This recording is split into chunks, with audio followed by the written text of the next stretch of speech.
ఇదే అంశానికి సంబంధించి లేటెస్ట్ ఇన్ఫార్మేషన్ ఇచ్చడానికి మా కరెస్పాండెంట్ చంద్రశేఖర్ సిద్ధంగా ఉన్నారు. శేఖర్, ఏం జరుగుతోంది? సుబేదారి పిఎస్ వద్దకు తరలించారు అంటున్నారు కౌశిక్ రెడ్డిని. అండ్ బీఆర్ఎస్ శ్రేణులు ఏమంటున్నాయి? రమణ, ఏదైతే మార్నింగ్ శంషాబాద్ ఎయిర్పోర్ట్ లో పోలీసులు వాళ్ళ చేతిలోకి తీసుకొని అరెస్ట్ చేసి ఇటు సుబేదారి పోలీసులు వరంగల్లోని సుబేదారి పోలీస్ స్టేషన్ తరలించారు.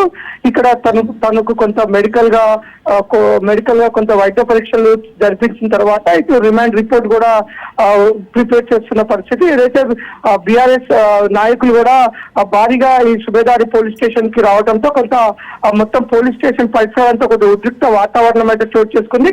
అధిక సంఖ్యలో ఒక పక్క పోలీసులను మోహరించి ఎక్కడ ఎలాంటి అవాంఛనీయ సంఘటనలు జరగకుండా ముందస్తు జాగ్రత్తలు తీసుకున్నప్పటికీ కూడా ఇప్పుడు బీఆర్ఎస్ మాజీ విప్ దాస్యం వినయ్ భాస్కర్ భారీ సంఖ్యలో తన యొక్క అనుచరులతో పోలీస్ స్టేషన్ కి రావడం జరిగింది. తనతో మేము మాట్లాడాలి, ఇప్పుడు కలవాలని అనడంతో కొంత పోలీసులు కొంత అభ్యంతరం చెప్పడంతో కొద్దిగా భారీగా అయితే వాగ్వాదం చోటు చేసుకున్న తర్వాత పోలీసులు మన దాచ వినయ్ భాస్కర్ ఒక్కరు మాత్రమే తనతో మాట్లాడడానికి పంపించడం జరిగింది. ప్రస్తుతానికి అయితే అక్కడ కొంత బీఆర్ఎస్ కార్యకర్తలు భారీ సంఖ్యలో అయితే గుమిగూడినారు. అక్కడ ఎక్కడ కూడా ఎలాంటి అవాంఛనీయ సంఘటనలు జరగకుండా పోలీసులు భారీ బందోబస్తు ఏర్పాటు చేశారు.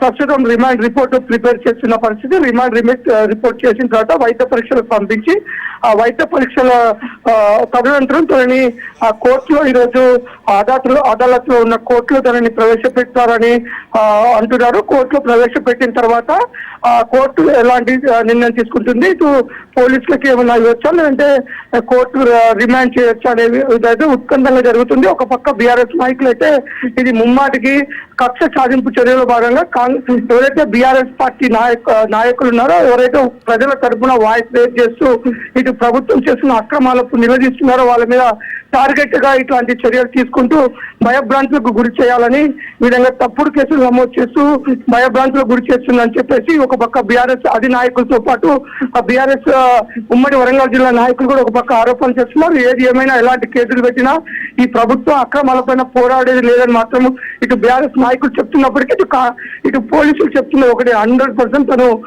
బెదిరించాడు, తనని చంపుతానని బెదిరించడం, తన ఎవరైతే మనోజ్ రెడ్డి భార్య ఉమాదేవి ఇచ్చిన కంప్లైంట్ ప్రకారం అన్ని ఆధారాలు సేకరించిన తర్వాతనే తన పైన కేసు నమోదు చేశాము. తను విచారణకి సహకరించడం లేదు. కేసు విచారణకు సహకరించిన నేపథ్యంలోనే కోర్టు తనని బెయిల్ కూడా రద్దు చేయడం జరిగింది. కోర్టు తనని అరెస్ట్ చేయమన్న నేపథ్యంలోనే మేము అరెస్ట్ చేశాము. అంతా కూడా చట్టానికి లోబడి మాత్రమే మేము చేస్తున్నాము.